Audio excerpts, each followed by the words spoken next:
Olá, olá, pessoal! Sejam bem-vindos a mais uma live aqui no canal da Pública Educacional.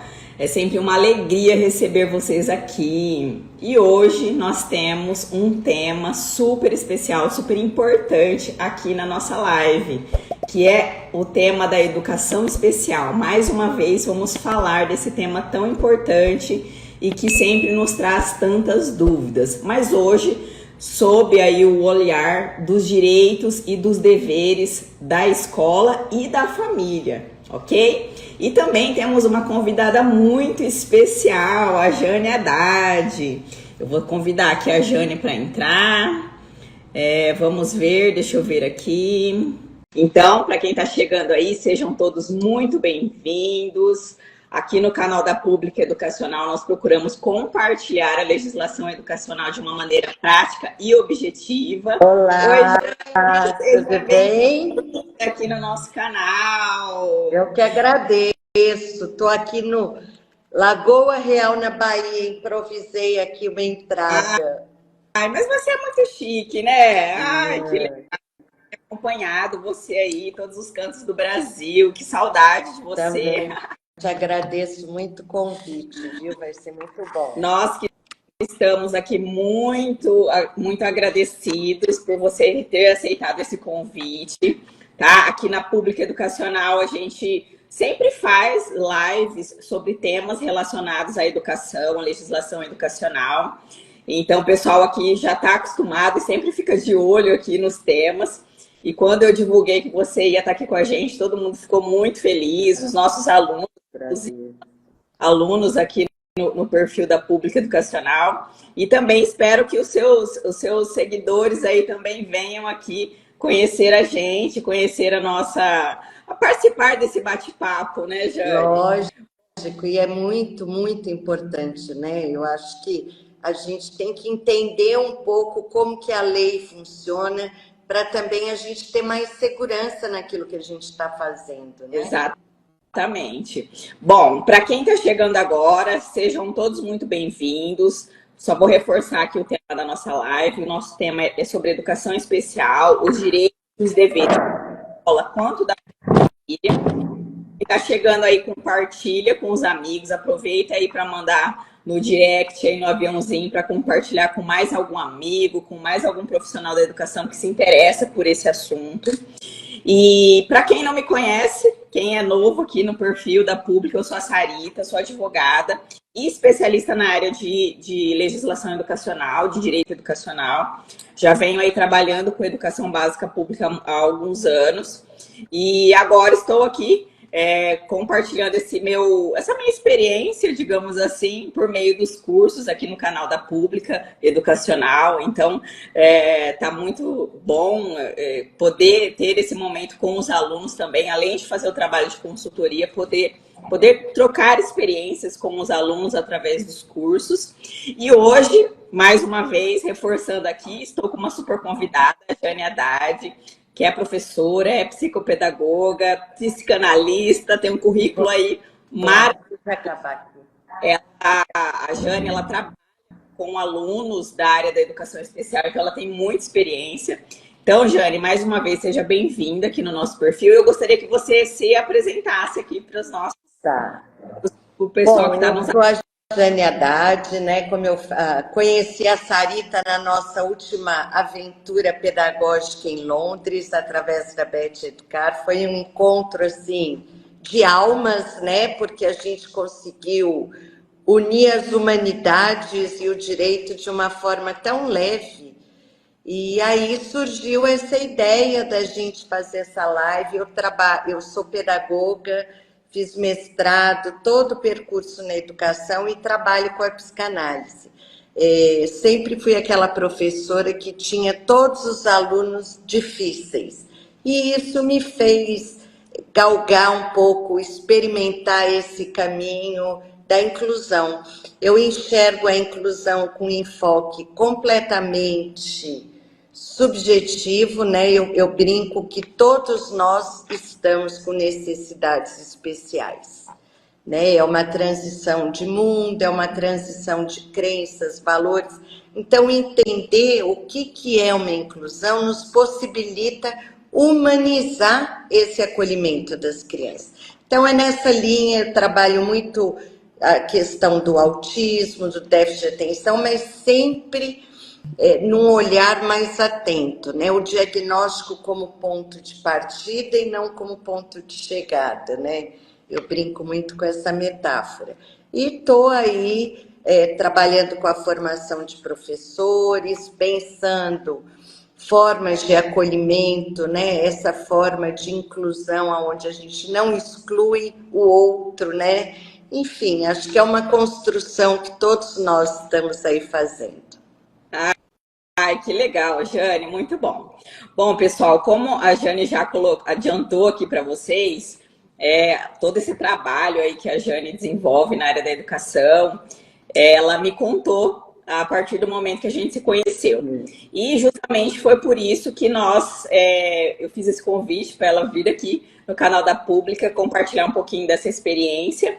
E por conta desse bate-papo que nós tivemos lá em Londres, no evento da Beth Educação, que surgiu aí o tema da live. Jane, vamos fazer um bate-papo, então, sobre educação especial. Por quê? Lá no evento da Beth Educar, não sei se vocês conhecem o evento da Beth, ele tem aqui no Brasil, mas a gente participou, eu já participei aqui no Brasil do evento, mas tivemos essa oportunidade de participar lá em Londres também, que a Beth Educar é o maior evento de educação e tecnologia. Então, nós tivemos, né, Jane, a oportunidade de acompanhar a delegação brasileira e conhecer o sistema educacional. Então, além de participar do evento em si, da feira de educação, nós tivemos uma grande oportunidade de conhecer o sistema educacional. Visitamos escolas, visitamos a universidade, enfim. E nos nossos bate-papos informais, digamos assim, nós trocamos várias ideias sobre os temas da educação e muitos deles relacionados à educação especial, inclusive com outros dirigentes de educação. Quero aproveitar para dar um beijo para o pessoal, para o José. É um grupo maravilhoso de educadores. Para o Marcos, enfim, para a Ana, nós conhecemos vários dirigentes de educação lá. E trocamos várias ideias. E um dos pontos principais foi justamente essa questão da importância da parceria entre a escola e a família, para que a educação especial, para que essa modalidade de ensino realmente surta os efeitos que são desejados e que a inclusão de fato aconteça. Porque, embora nós tenhamos uma gama de legislação educacional, nós temos no nosso país leis, normas do Conselho Nacional de Educação, mas no dia a dia, na prática, ainda subsistem muitas dúvidas. Os profissionais da educação ficam com muitas dúvidas em relação a algumas questões. Por isso, Jane, a minha primeira pergunta, meu primeiro bate-papo com você, eu gostaria de saber de você, a partir de toda essa sua experiência no atendimento, na prática ali, com os alunos, com as famílias, como que funciona, como que, na sua opinião, deve acontecer essa questão dessa parceria? Porque o que eu vejo na minha área, do ponto de vista da legislação, muitas vezes a família, ela tem um entendimento sobre a educação especial, sobre a legislação, o que é o direito do aluno, do filho, e ela busca o melhor atendimento para o seu filho na escola, busca todos os recursos do poder público. Então, a gente tem as famílias que são engajadas em relação à educação dos seus filhos, mas nós temos famílias também que muitas vezes negligenciam o atendimento, ou não aceitam, talvez, que o seu filho precisa de um atendimento diferenciado, de um atendimento específico a alguma necessidade. Então, eu queria ouvir de você essa questão da parceria. É muito, muito interessante essa pontuação, porque eu penso e vejo, sabe, Sarita e a todos que estão aí, que é o nó, né? Então, a gente estava conversando muito assim, a família que se depara com o diagnóstico, ela passa por um processo de luto, né? Eu falo que a família tem que passar por esse processo de luto, que é perder aquele filho idealizado, né? Com todas as competências que a escola ainda aponta, para que ela acolha aquele filho real. A mesma forma, eu falo que a escola também tem que fazer esse luto do aluno ideal, né? A gente tem que partir de um momento que a escola é para trabalhar o saber. As crianças que têm alguma deficiência, algum diagnóstico, não quer dizer que elas não têm a inteligência, como a gente diz, né? Mas elas têm caminhos diferentes do nosso dito normal de percorrer esse processo de aprendizagem. O que acontece? Você esbarra numa questão, Sarita, que é fundamental. Primeiro, a formação dos professores. Né? A gente sabe que boa parte dos professores que estão chegando foram formados no IAD, nunca tiveram que conviver com crianças ditas normais e as não normais, né? Então, assim, toda a diferença, tanto da família como da escola, é, primeiro, na forma que você se dispõe a acolher o outro, com todas as divergências que há. O que é melhor para aquela criança? Ela teve um diagnóstico, foi um único profissional, foi uma única consulta, ou a família também quer dar logo um nome para aquilo que ela tem, porque esse nome, muitas vezes, uma banalização de diagnóstico, é um calmante para as famílias e para a escola. Só que atrás daquele diagnóstico, daquele laudo, tem um sujeito ali querendo aparecer. Não olhar para o que falta nele, mas para o que ele tem. Então, eu acredito que não é um acerto de contas entre família e escola. O que eu vejo muito hoje é um acerto de contas. Sabe? Ah, mas a secretaria falou isso, meu advogado falou aquilo, a escola falou aquilo, a psicóloga falou aquilo. Eu acho que a gente tem que fazer um encontro das diversas áreas para que a gente trace uma rota para aquela criança, para aquele adulto, e através daquilo a gente acompanha, né, um PDI, um plano individualizado, o que essa criança toma, como é que ela responde a determinadas atividades, qual que é o ponto que a gente pega ela, né? É na arte, é na matemática, é na literatura, porque a inclusão é para todos nós, é para nos descobrirmos, porque eu penso muito assim, essa criança, essa família, a gente tem que aprender a estar no momento, na escola, no consultório, na família, o que essa criança tem que a gente pode fisgá-la, né? O diagnóstico, você sabe melhor do que eu, né, Sarita? Muitas vezes ele tem sido usado apenas para benefícios, apenas para ter alguém como suporte na sala de aula. Tudo bem, mas será que é esse o movimento único? Né? Sim. Será que essa criança ela é acompanhada por uma equipe ao longo do percurso dela ou é apenas para pegar o laudo e o medicamento? Não, essa questão que você tocou aí do profissional, de quem irá dizer o que essa criança precisa ou não, é muito interessante, porque no dia a dia das prefeituras, dos municípios, que eu falo que o município é onde começa tudo ali na educação, né? Porque é o município que tem competência para a educação infantil. Então, é na rede municipal que muitas das questões relacionadas ao direito à educação é que surgem ali as dúvidas, as questões. E eu vejo que os profissionais, a equipe escolar, às vezes sente uma certa insegurança de dizer que determinada criança precisa de um atendimento educacional a mais, suplementar ou complementar ali de acordo com alguma necessidade educacional que ela tem. Então, às vezes, um profissional, ele se sente inseguro em afirmar, olha, esse aluno precisa disso ou daquilo, enfim.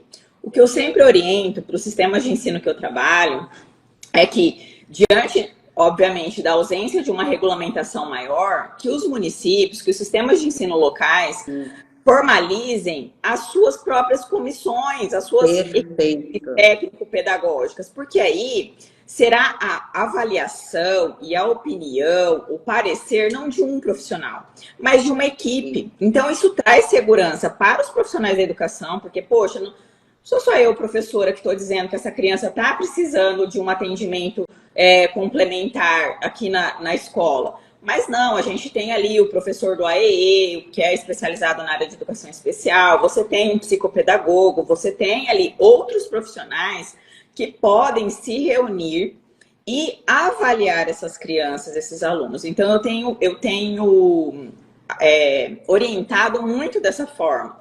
Olha, não precisa um profissional dizer que sim ou que não. Façam as avaliações, reúnam equipes, ou no âmbito da escola, se é uma escola pequena, faz uma equipe ali dentro da própria escola, né? Ah, não, o meu município é pequeno, acho que uma comissão no âmbito do sistema de ensino ali dá conta de avaliar os alunos, e tenham essas avaliações, tenham esses pareceres escritos. Por quê? Isso traz segurança para a equipe trabalhar, então não é a opinião de um profissional, mas da equipe. E traz também uma credibilidade para a família, porque a família também irá compreender que não é um profissional que está taxando o filho de determinada forma, mas que é uma equipe de especialistas, de profissionais que são habilitados em várias áreas, que estão dizendo que a criança merece um atendimento melhor, um atendimento complementar ou suplementar. Então, Jane, aí vem a minha próxima pergunta, que eu queria ouvir de você, porque nos sistemas de ensino, o pessoal confunde muito. E aí até uma fala aqui para as famílias, inclusive, que o atendimento que a criança recebe na escola é educacional. Perfeito. Mas, às vezes, existe uma confusão com o atendimento que essa criança precisa ter no âmbito da saúde, na área da saúde. Então, eu queria ouvir de você, que aí, de acordo com a sua experiência, você falasse um pouquinho dessa diferença, porque são atendimentos diferentes, e um não exclui o outro, porém a gente não pode ter confusão. A escola, né, a instituição escola, ela tem que lembrar que a inclusão, né, dessa criança perpassa pelos recursos pedagógicos disponíveis, acessibilidade, tudo isso que é o mínimo que a gente pode oferecer. O que tem acontecido é que eu percebo nos educadores que quando eles recebem uma criança com algum diagnóstico, quase que automaticamente já tem um olhar de dó. Ai, coitadinho. Né? A gente coloca aquela criança numa posição passiva de quem está devendo alguma coisa ou de quem não vai chegar a determinado ponto. Então, começa uma maternagem, sabe? Com a criança, muitas vezes com a família. E eu penso, pela minha experiência, que a criança que tem alguma deficiência, alguma dificuldade, ela não é menos nem mais do que ninguém dito normal. Então, acolher isso tira essa criança de uma posição de vítima que muitas vezes na família ela tem. Porque ela é diferente, é aquela que precisa de ajuda, mas há algo ali que ela dá conta de fazer. Então, a escola, muito através dos recursos pedagógicos e na interlocução com a secretaria que vai encaminhar essa criança. Né? Então, por exemplo, tem escolas que a gente tem uma secretaria, um grupo de educadores que trabalham com a educação especial, estudando caso a caso, porque não é um autista, todos autistas iguais. Eu brinco que são autismos. Cada criança vem de uma determinada família, de uma determinada dificuldade, até daquela questão do luto que essa família fez para acolher aquela criança.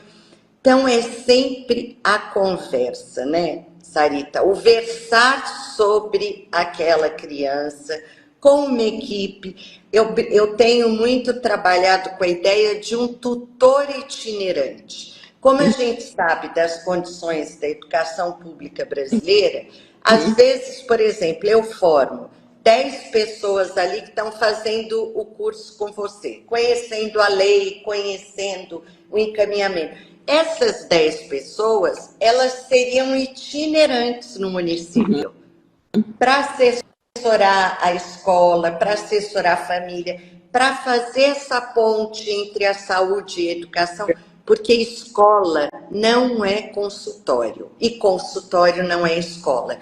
Tem uma mistura aí. Né? A criança está ali para ser acolhida, incluída num sistema educacional. Não é, agora vai ter aula de educação física, deixa ela do lado. Não! Ela vai entrar na aula de educação física da forma que ela tem. Aí o professor que vai fazer o planejamento, que vai pensar suas aulas, tem que reorganizar as suas adaptações. Senão a gente põe a criança para dentro da escola, não segrega, mas segrega lá dentro. Exatamente, exatamente.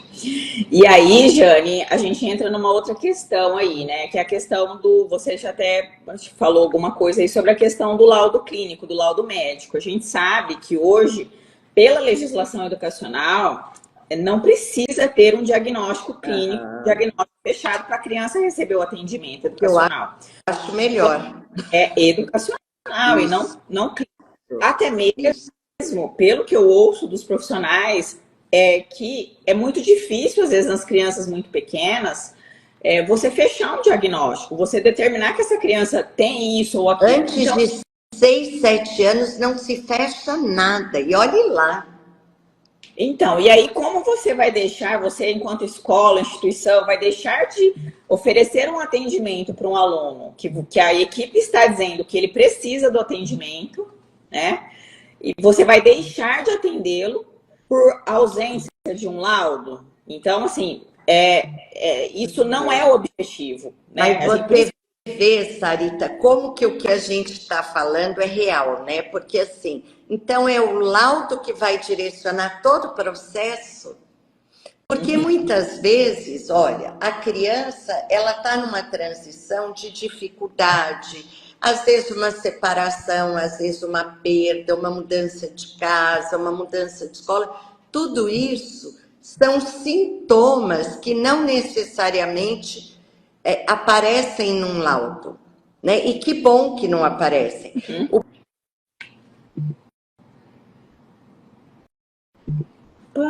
Travou. O seu travou, Raquel? Travou.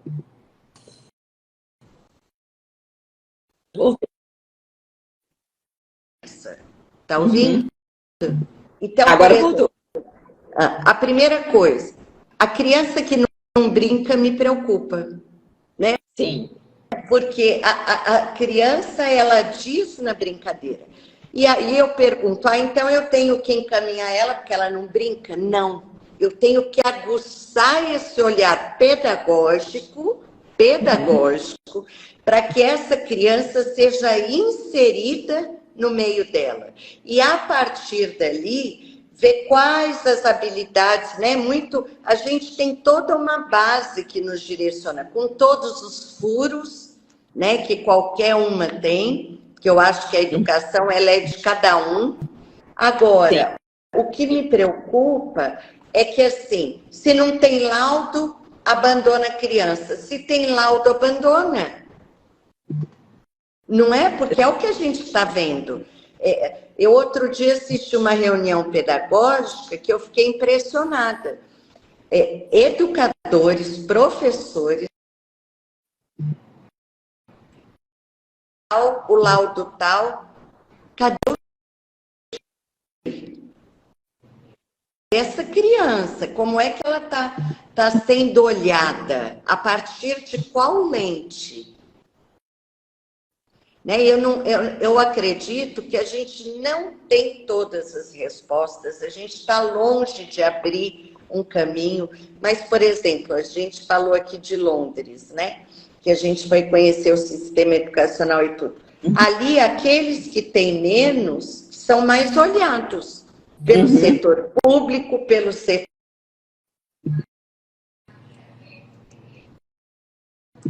às vezes a comunidade ajuda. E eu penso que a gente está falando de uma inclusão que fala das nossas humanidades, né? Então, não é um diagnóstico que vai determinar o convívio da comunidade. Muitas vezes, a própria comunidade ajudar. Quantas crianças a gente sabe que ficam no escolar 2, 3 horas sem alimento, né?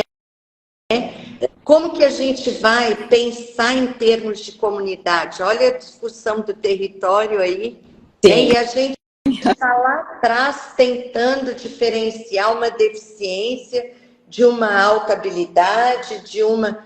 Não é isso que é a educação. A educação, ela tem que dizer que ela está ali, né? O sentido da educação é estar ali. Exatamente. Né?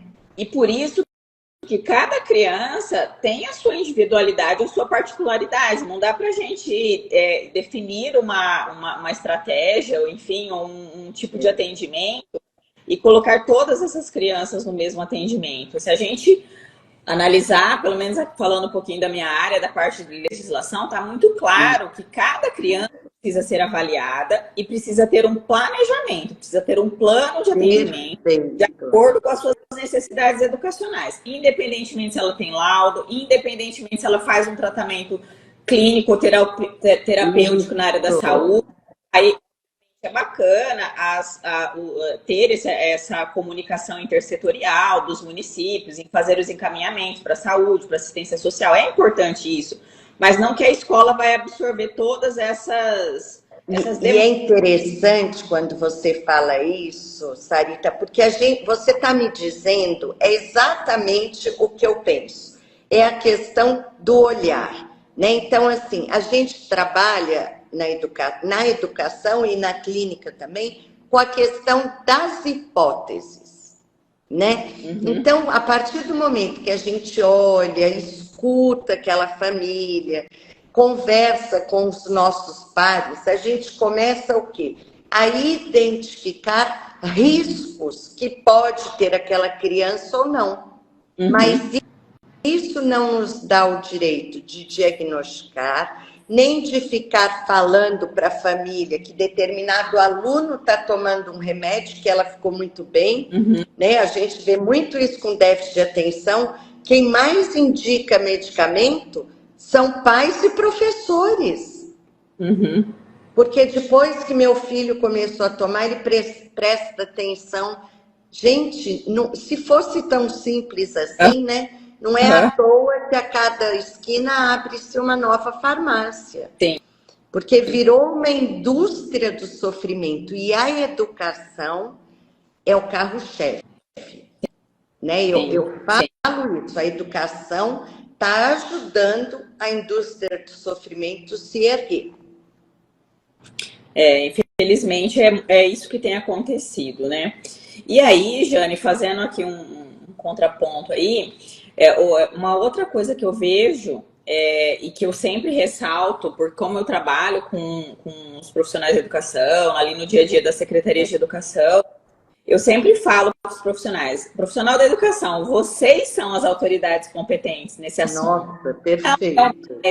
Não é o juiz, não é o promotor que manda determinar lá, botar o acompanhante, não é o conselho tutelar. Perfeito. Então, assim, eu queria que você falasse essa sua visão enquanto pedagoga e profissional da educação, que eu sei que você desse poder que o professor, o diretor de escola, o coordenador pedagógico, que eles têm, eles devem se posicionar como as autoridades competentes na área da educação.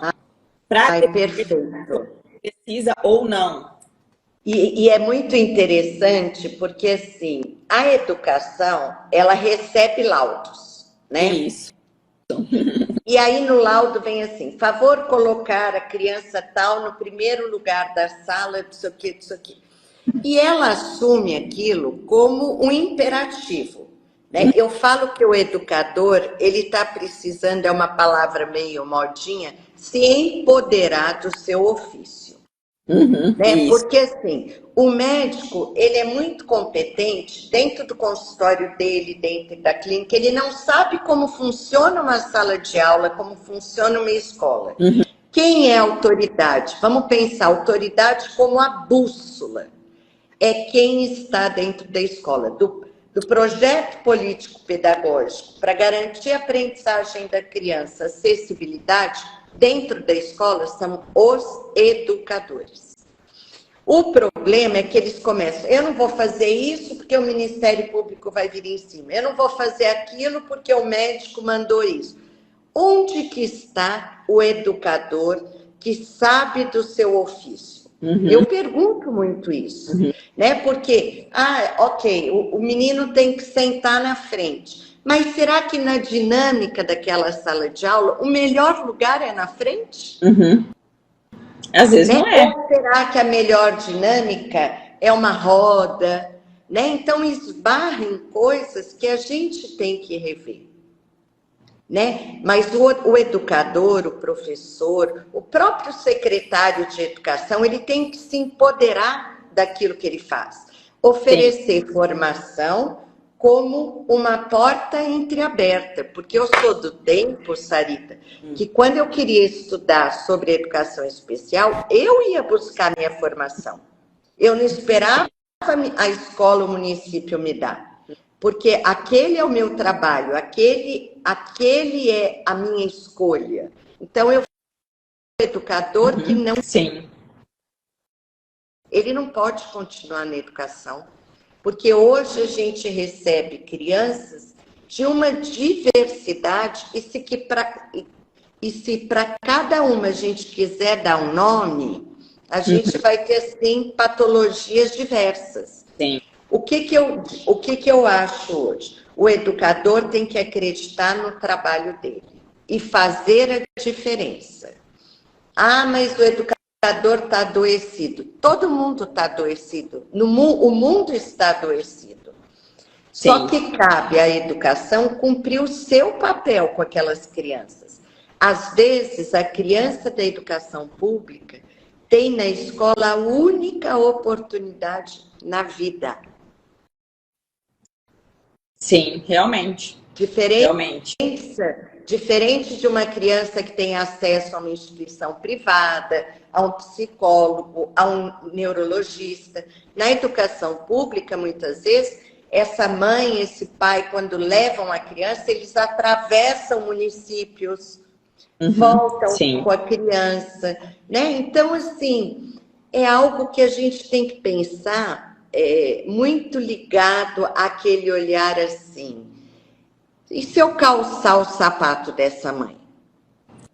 Sim. Né? Porque é muito blá, blá, blá eu falar que eu sei como que ela se sente. Eu não sei. Né? Eu não sei como se sente aquela avó que carrega o neto 3, 4 municípios no lombo para pegar um medicamento. Sim. São muitas realidades no nosso país, né? Muitas diferenças. Por isso que eu concordo plenamente quando você coloca. É a especificidade de cada município. Né? Você tem que trabalhar com a ideia como que esse município funciona. Sim. Por isso justamente que eu oriento cada município dentro da sua realidade a fazer ali a sua equipe multiprofissional. Então, se no seu município você tem um psicopedagogo, se você tem um psicólogo, que agora o Fundeb está aí possibilitando pagar o psicólogo da educação, se você tem ali o professor do AE, o professor da classe, o diretor de escola, depende muito da realidade. Mas o que é importante é que faça o acompanhamento do aluno, a avaliação inicial ali, da pedagógica, né? A avaliação pedagógica desse aluno, e trace um planejamento educacional individualizado para aquela criança. E aí, a partir daí, registrar todos essa memória evolução pedagógica, né, dessa criança. Sim, porque eu falando um pouquinho aqui da parte da advocacia, e trabalhando para os municípios, muitas vezes quando a gente é questionado, o município é questionado judicialmente, chega lá uma ação determinando que precisa pôr o acompanhante, por exemplo, o cuidador para a criança. E às vezes a escola fala, não precisa do acompanhante. A gente vai buscar os relatórios, os documentos pedagógicos para demonstrar isso e a gente não acha. Então, muitas vezes, a decisão judicial, aquela determinação, aquela imposição, ela vem da ausência do trabalho pedagógico, das avaliações estarem escritas, estarem documentadas. Perfeito. Então, independentemente o importante é fazer o acompanhamento de cada criança, de cada aluno, e aí sim justificar, ó, essa criança precisa disso, por que precisa? Não, essa criança não precisa, enfim. E aí traçar ali... E é interessante quando você traz isso, Sarita,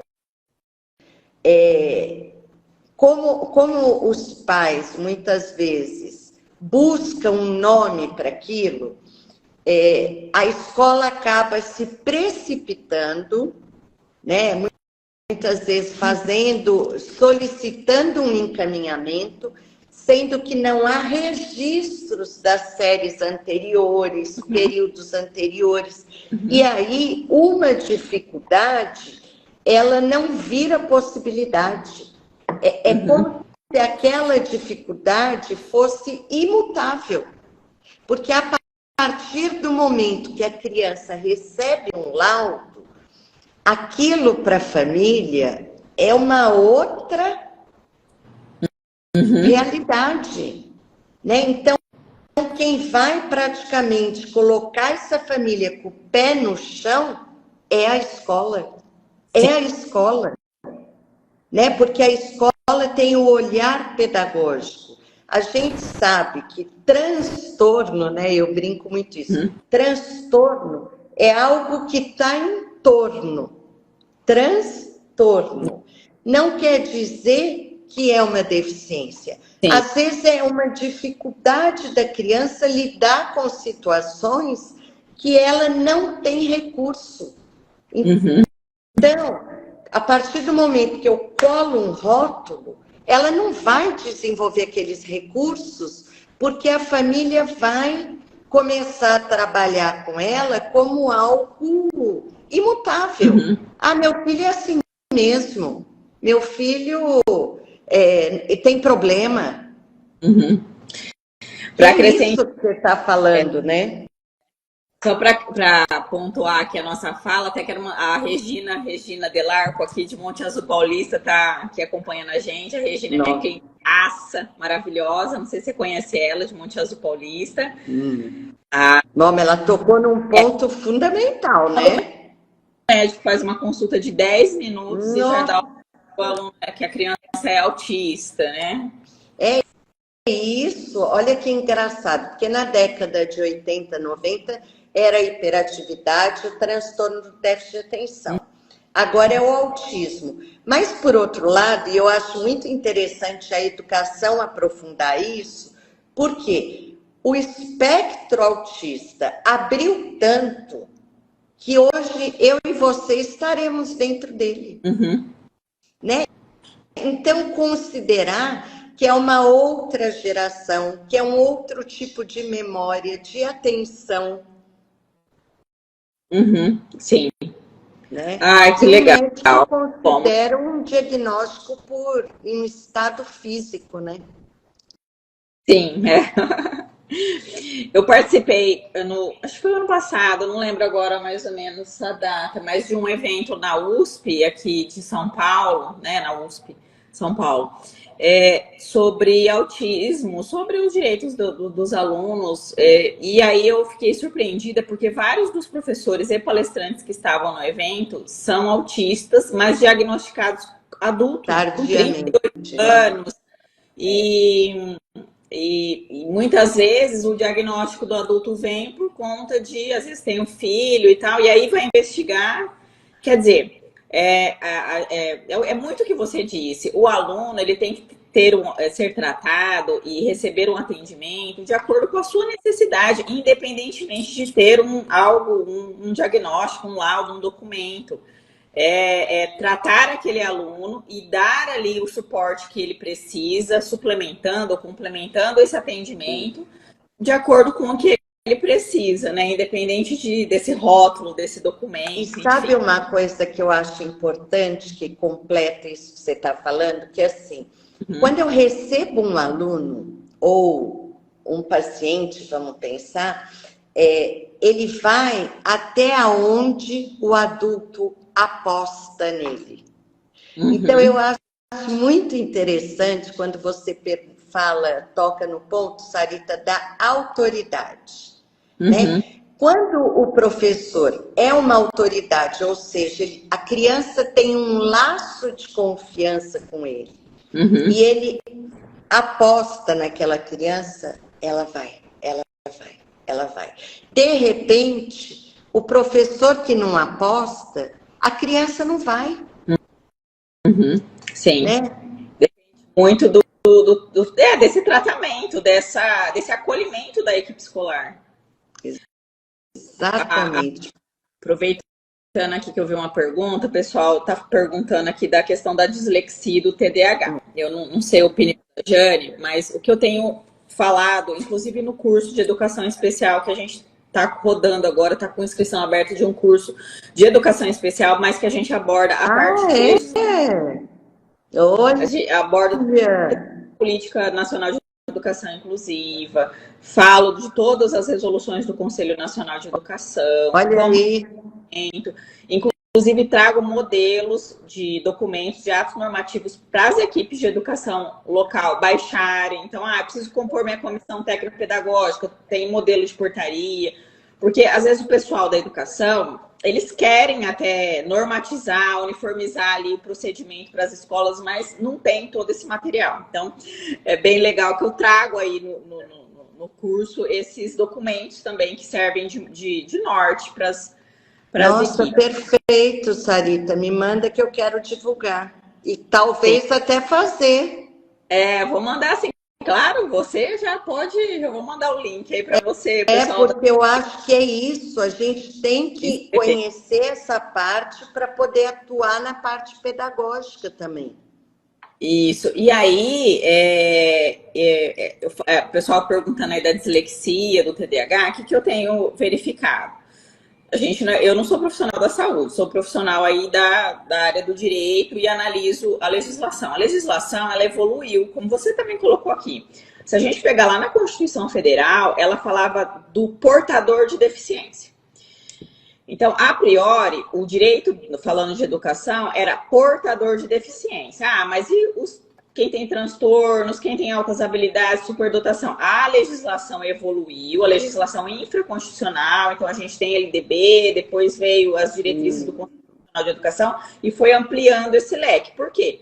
Do meu ponto de vista, a medicina evoluiu, né? As pesquisas, enfim, foram evoluindo e esse leque foi aumentando. Então, hoje o público-alvo da educação especial ele está mais amplo. Então, a legislação teve que evoluir em razão do avanço da medicina, das pesquisas, da ciência, enfim.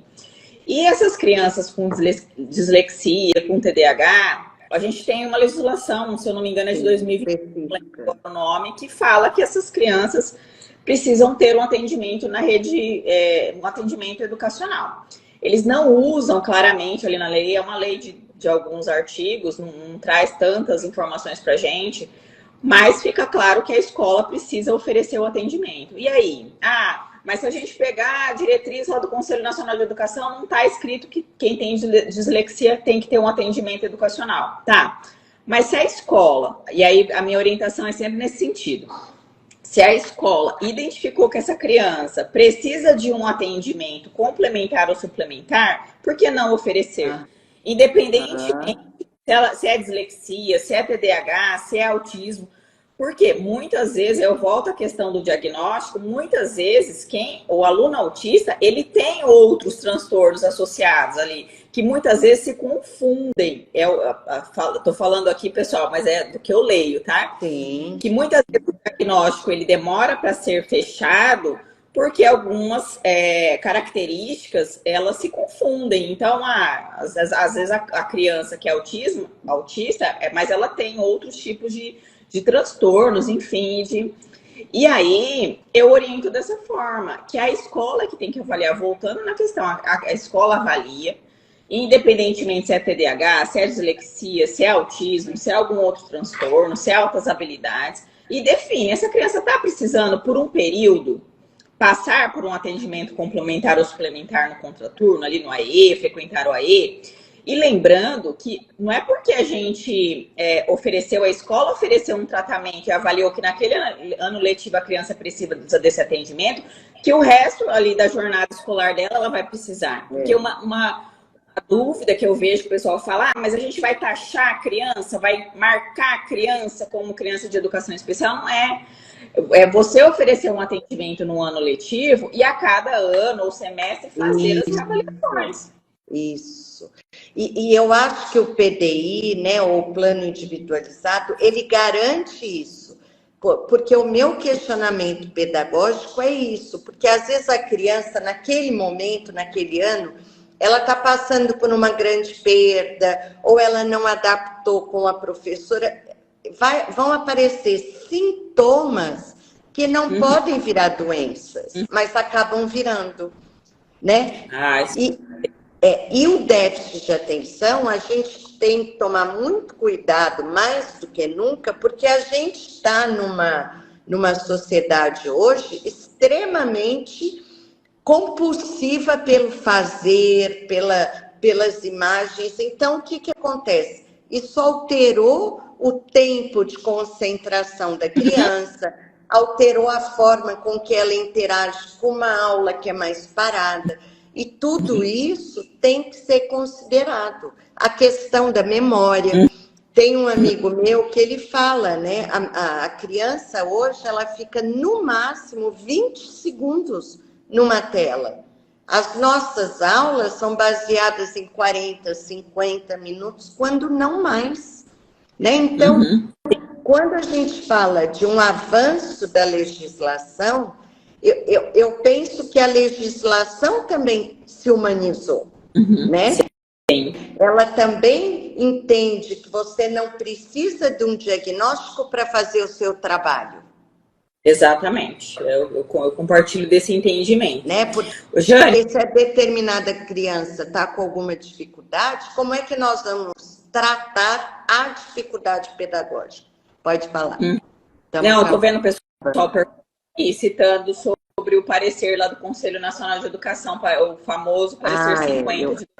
E eu, inclusive, tinha aqui preparado aqui nas minhas questionamentos aqui lá em Londres, quando a gente estava nos nossos bate-papos lá, a gente falou um pouco disso, né? Dessa questão da medicalização das crianças, da imposição de que a escola tem que ter determinado método ou determinada terapia. Ou seja, o que eu tenho notado, e aí vem também essas questões relacionadas ao parecer 50 de 2023, que fala eu até anotei aqui, né? PBS, não sei se diz assim, práticas baseadas em evidências. Ou seja, o que eu vejo? Que assuntos que são da área da saúde, métodos, terapias, medicamentos, têm sido trazidos para debate ou para o contexto educacional.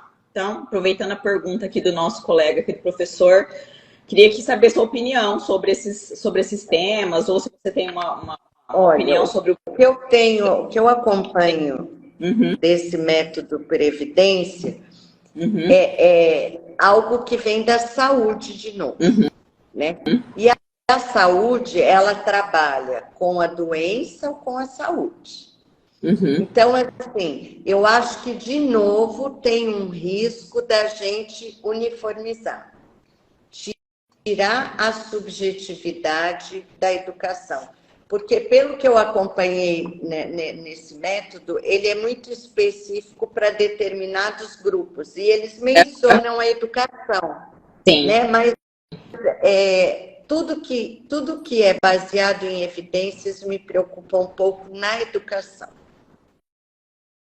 Sabe? Porque eu acho que a gente tem subjetividades que muitas vezes não são levadas em conta, métodos inadequados, né? Pedagogias equivocadas, famílias extremamente diversificadas, né? Então, me preocupa que evidências seriam essas, né? Porque são escalas, né? É muito que a psicologia comportamental trabalha, né? Ela pega escalas métricas.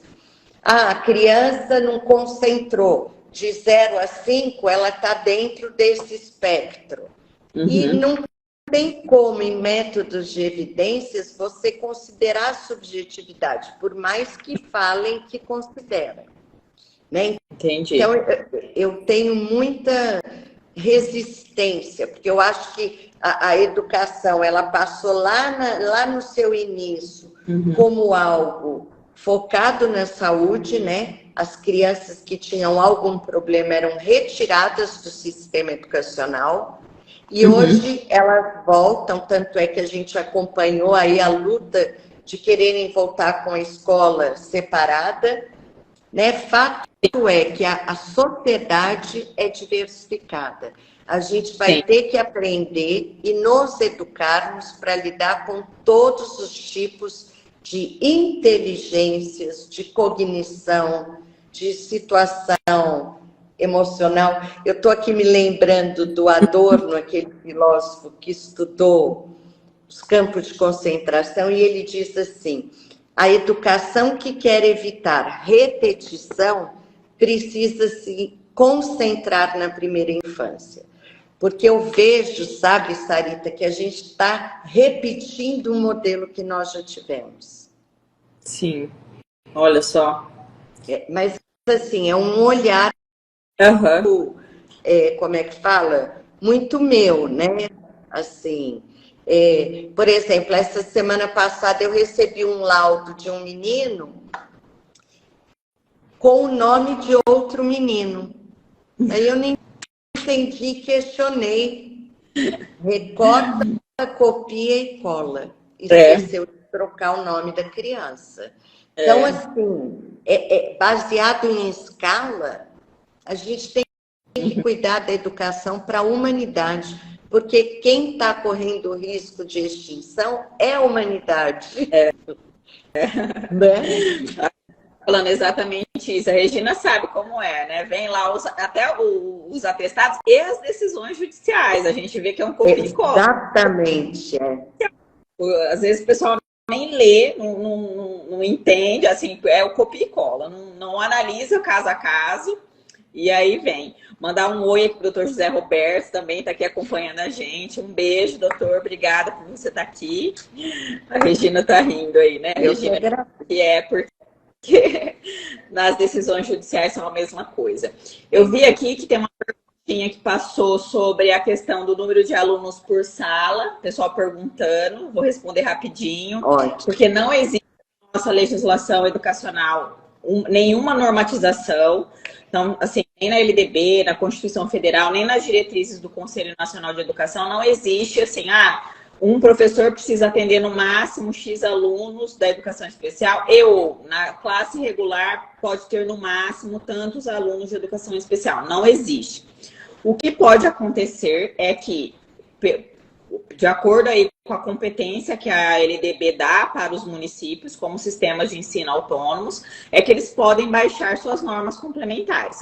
Então, às vezes, a rede estadual, enquanto ente federado estado, tem ali a sua regulamentação, alguns estados têm esse tipo de regulamentação, outros não têm, e alguns municípios têm, outros não, tá? Então, o que vai valer é a legislação local ali, se houver esse tipo de ato, de normativo.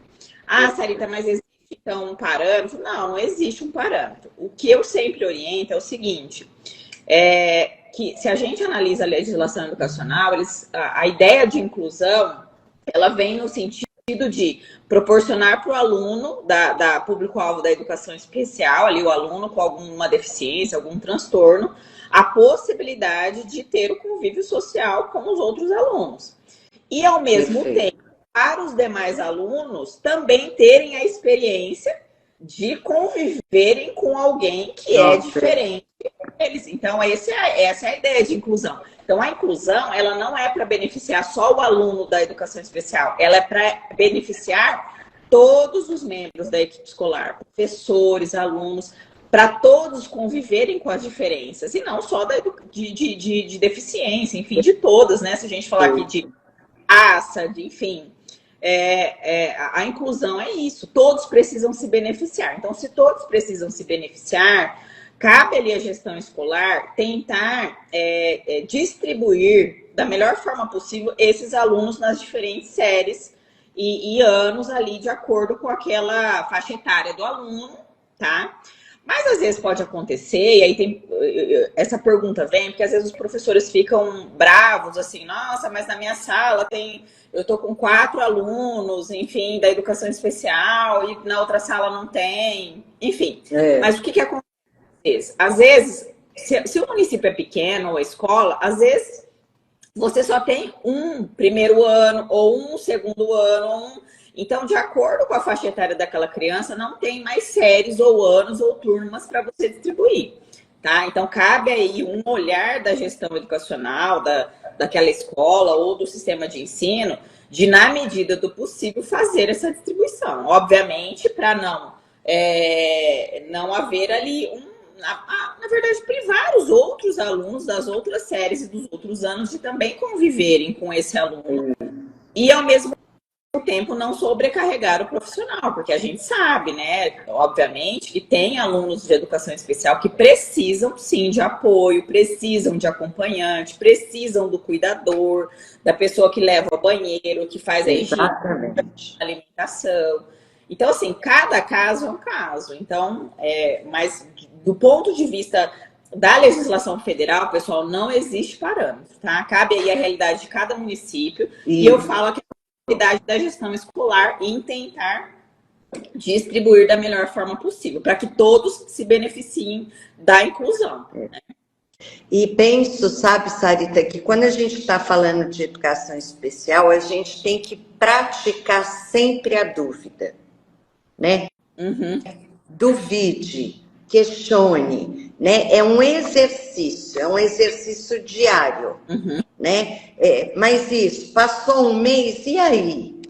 Né? E como é que tá? E qual que é? A lei manda isso, mas como é que a gente funciona aqui nesse município? De que forma que a gente pode conversar sobre isso, né? Porque eu acho que a régua reta a gente já tentou.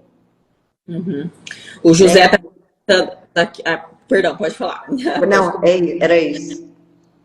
O José está perguntando aqui, José Aires Amaral, abrir uma sala de AE, o documento pode ser uma resolução, uma normativa? Sim, não precisa. Na verdade, a educação especial, ela pode ser regulamentada, até oriento que façam isso, porque no âmbito ali do sistema de ensino pode ser uma resolução ou pode ser um ato do Conselho Municipal de Educação também. O que eu vejo muito, assim, às vezes, a Secretaria de Educação, a Diretoria de Educação Municipal, o dirigente fala, mas eu vou expedir uma norma, eu vou baixar, vou tocar nessas feridas, né?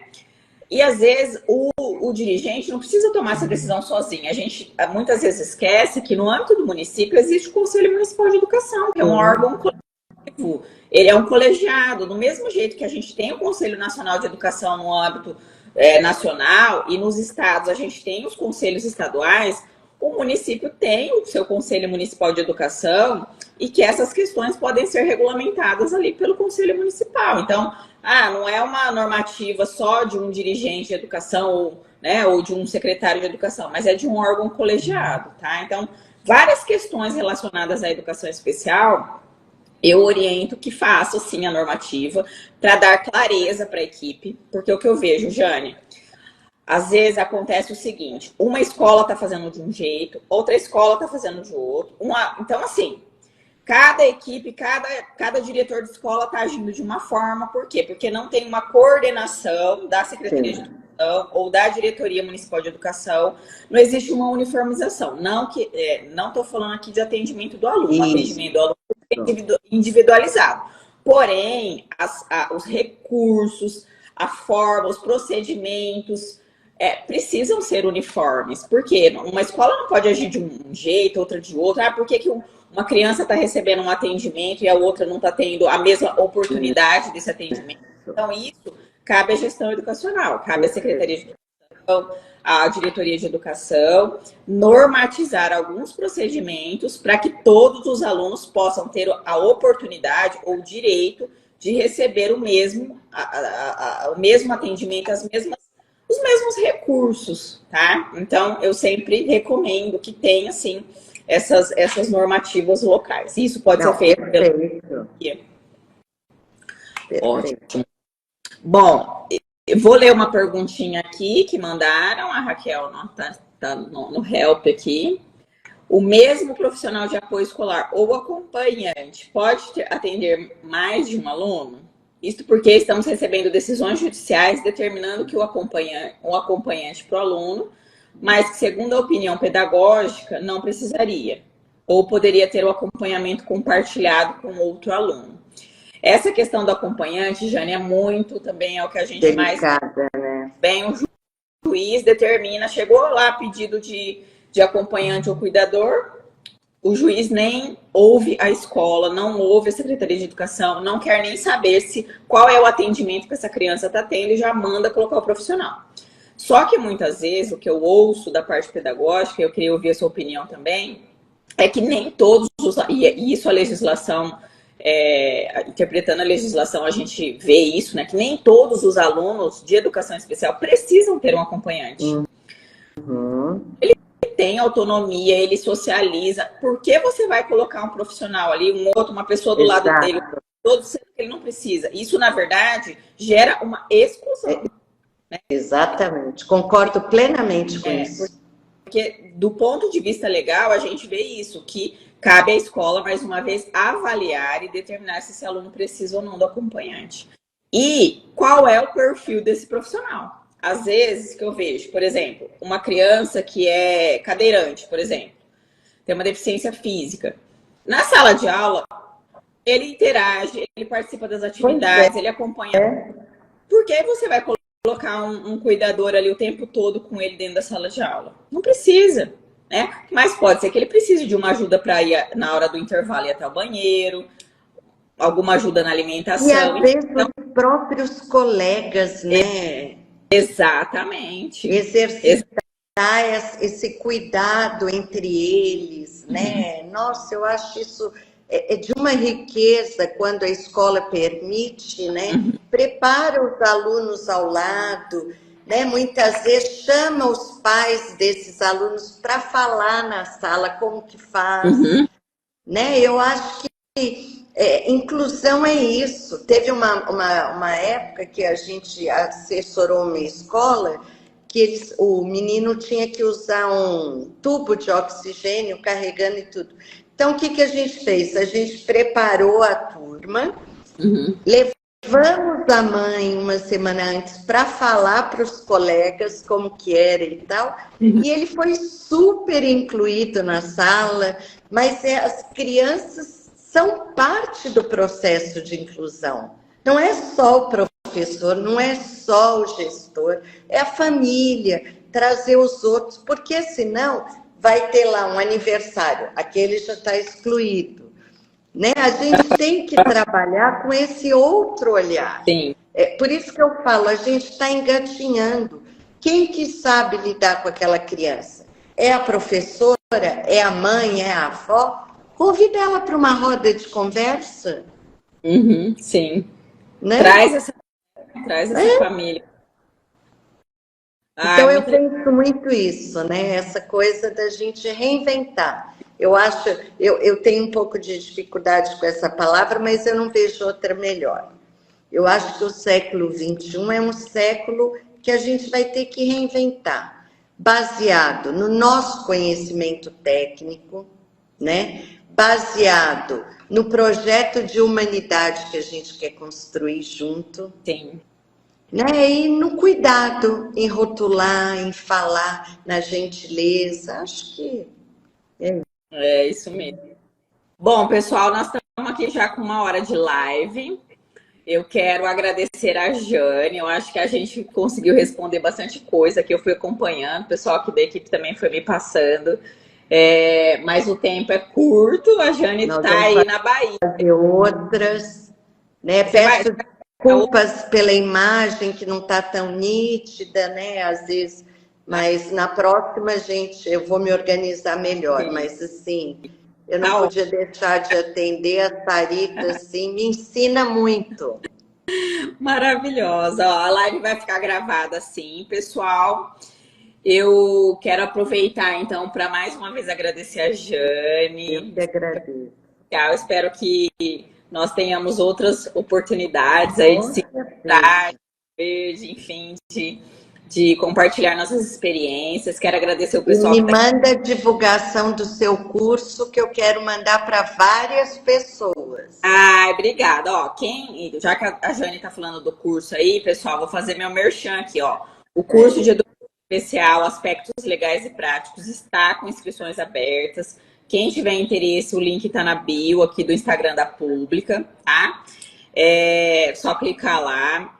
O curso é de 180 horas, certificado, é totalmente online, entra na plataforma, eu faço a tutoria, então tem dúvidas, manda lá debaixo da aula, todo dia eu entro na plataforma, tiro as dúvidas dos alunos, enfim, é muito bom, assim, no sentido de poder ter essa comunicação comigo e com as outras pessoas da minha equipe. A gente vai trocando experiências. E os outros, e a gente tem alunos de todos os cantos do Brasil, Jane, é muito legal. Ai, muito nossa.